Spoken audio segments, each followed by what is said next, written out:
Hey guys, JB here from Alpha Wolf Consulting. All right, coming to you today with the last activity of the self belief course, which is activity 6, breaking down goals into achievable steps. So, when we think about anything to do with goal achievement and sort of pushing ourselves in life to achieve what we dream or desire to achieve in life, we tend to overcomplicate the process. So, what we want to focus on is simplifying the process into quite achievable steps by breaking it into steps so that we can continually move forward. So, for example, you know, let's take this course. We want to break this entire course down if we were creating it. So how do we do that? Because at the start, you know, we have this idea of creating a course on self-belief, but it's sort of like what entails in that course? Like what does that course entail? So what we do is first we would create the headings, and then we would create the information that goes into those headings, and then we would create the video content. So it's all about making it as easy as possible for us to continually take steps towards the overarching goal that we wish to achieve. So if we use another example, let's say weight loss, and let's say in the next 6 months, we want to lose 30 kilos. Okay. And we want to get into our best shape of our life. So what we would do is we want to break that down into the monthly. So we have the overall overarching goal for 6 months of 30 kilos that we want to lose. And then we want to break it down into our targets or our milestones for month to month. So 6 milestones that we want to hit every month. And if we understand 30 kilos, that would be 5 kilos per month. So then we would want to break it down again into our weekly goals. And if we're looking to you know, do 5 kilos in 4 weeks, then we're wanting about 1.5 kilos per week of weight loss. Okay. And then if we're looking to break it down even further into our daily activities, then what we want to do is we want to break it down again.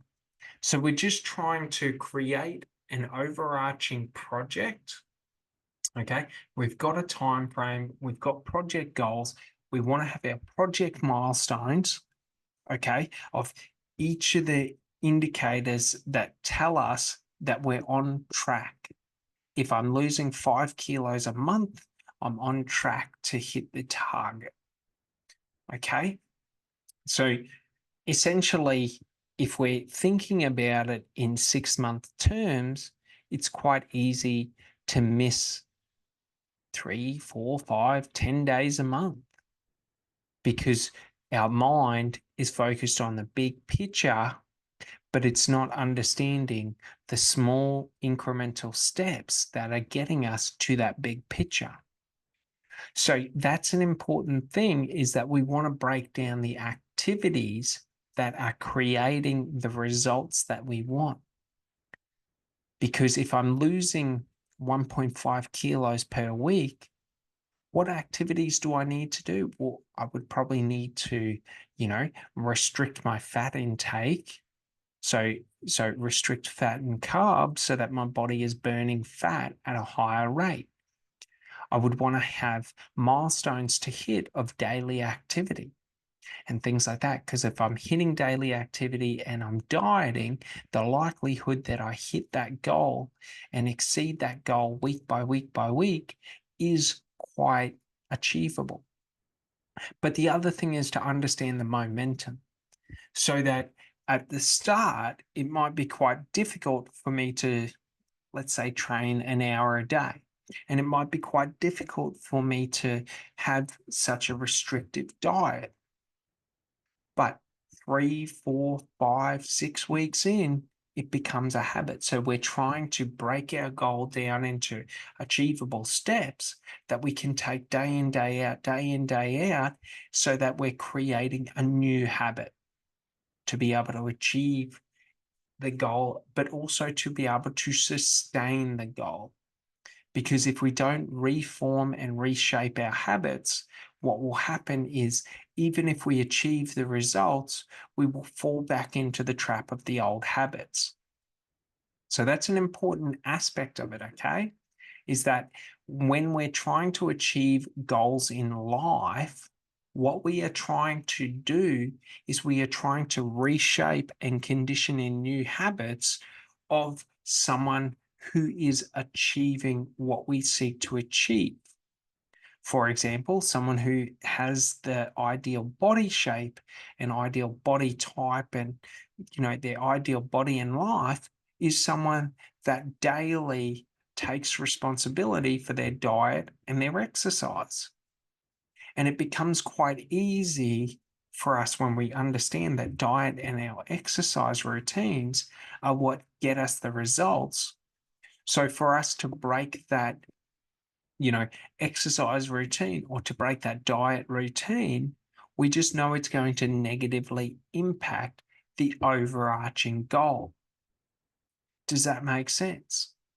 So all we got to do is on a piece of paper, so we have a notepad or something like that, and we just write down, overarching goal.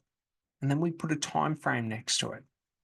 So I like to use 6 months, 3 months, 12 months, because it's quite easy for me to, if I wanted to do something in 3 months, I know that it's going to take a lot higher work than if I'm looking to achieve it in 12 months.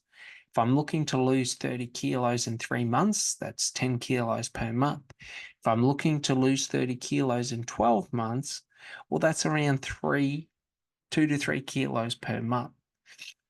So the time frame or the horizon of the time horizon is what will limit the activity required.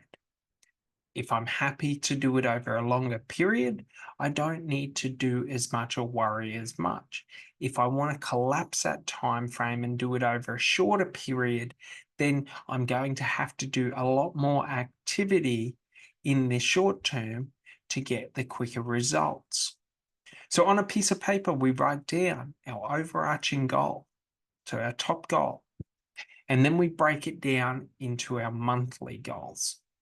So for this example, we're going to use 6 months, 1 month, 1 week, 1 day. And that's how we want to break our goal down.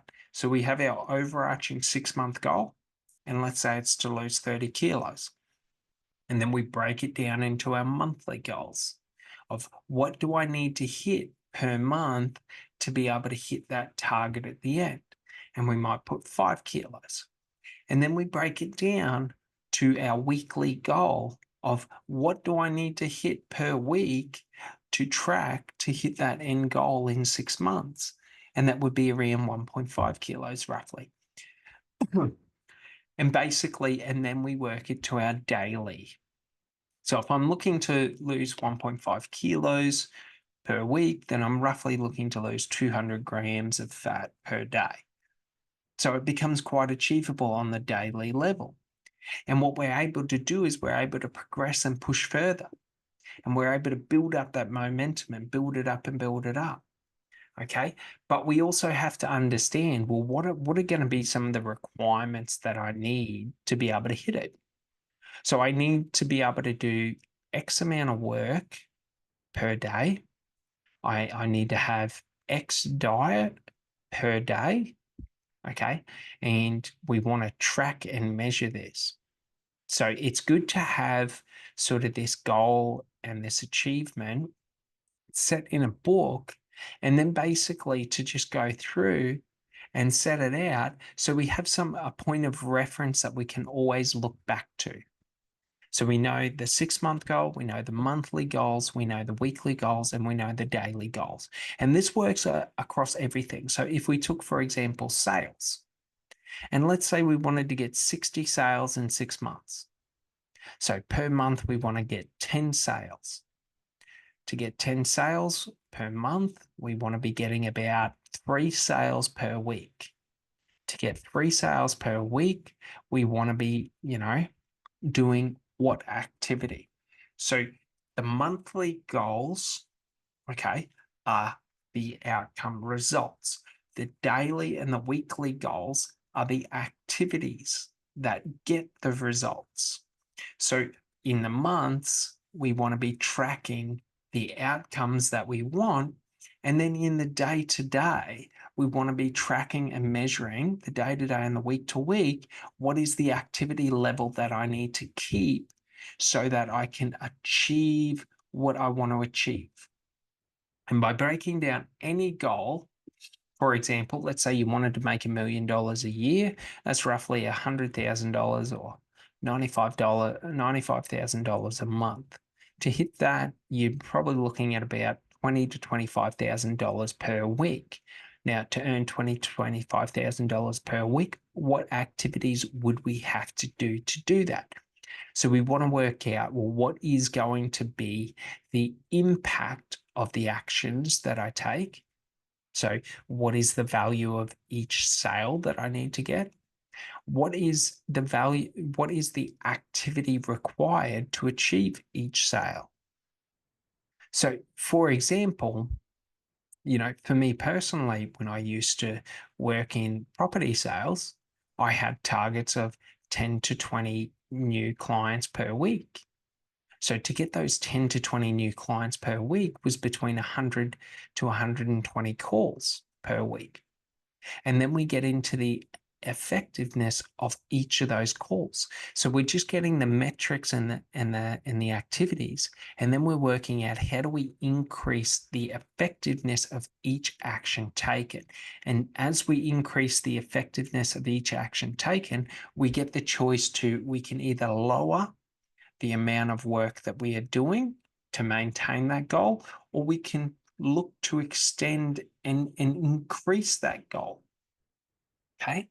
So that's a very important thing, because as we move through it, we don't just want to be hitting the goals that we set, we want to be exceeding them. We want to be setting goals or milestones that we want to achieve. And then we want to look in the day to day and week to week to be pushing further. Because if we're able to push further in the first 3 months and get better results, then if we choose to relax for a month or two, that's okay. So it's sort of like we want to be keeping the momentum, but we want to be working on the averages of, if we do more work in certain months, we can relax a bit more in other months. Or we have the choice, if we do more work in the first months, we can set ourselves up to, if we increase the workload in the following months, that we can easily excel and exceed the targets that we had set. And this is a very important thing, because it's through understanding this that we need to understand how we can truly set our limits. Because when we understand what we are capable of, then we understand the true work that we can do in life. We understand what we can truly achieve in life. All right.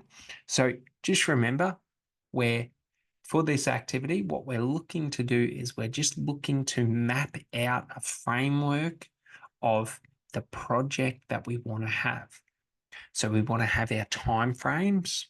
We want to have our overarching goals. We want to have our monthly milestones that show us and indicate to us that we're on the right track, and then we're sort of, achieving to expectation. And then we want to understand our day-to-day and week-to-week activity that is required to achieve the outcomes that we want month to month, so that in 6 months, in 12 months, we have hit what we want to hit in life. All right. And by this process, if we're able to do this, this just makes it simple, because then I know what activity I need to be doing day to day. And if I'm hitting the activity day to day, and I'm becoming more proficient day to day, week to week, it means the activities that I do will increase in the yield that I receive from them. And this is an important thing because this is what builds the momentum for us to first start at a gradual walk and move up into a running race or a running pace. So we want to be able to increase our capability to the point to where running is effortless. So if we think about it in terms of, let's stay with sales, if we're doing 100 calls a week, okay, to achieve the goal, okay, of 10 new clients per week, then we know, well, if I do 200 calls a week, I should hit 20 new clients a week. If I do 300 calls, I should hit 30. And we're able to just work that up. And that's what helps us project out so that we know that even if in month 2 or 3, we're a little below where we should be, we can just increase the workload. We can project out what would be required and then add 10, 20, 30% more work on. So we have that buffer zone to be able to, really achieve that result without the need of worrying. So the more prepared we are and the more we understand the metrics that we need to hit, the easier and simpler it is for us to hit those metrics. All right. Well, this finishes off the self-belief course, and I hope you've got a fair bit of value out of this course, and I hope you've enjoyed it. And yeah, I look forward to speaking to you on the next one. Thanks so much. Bye.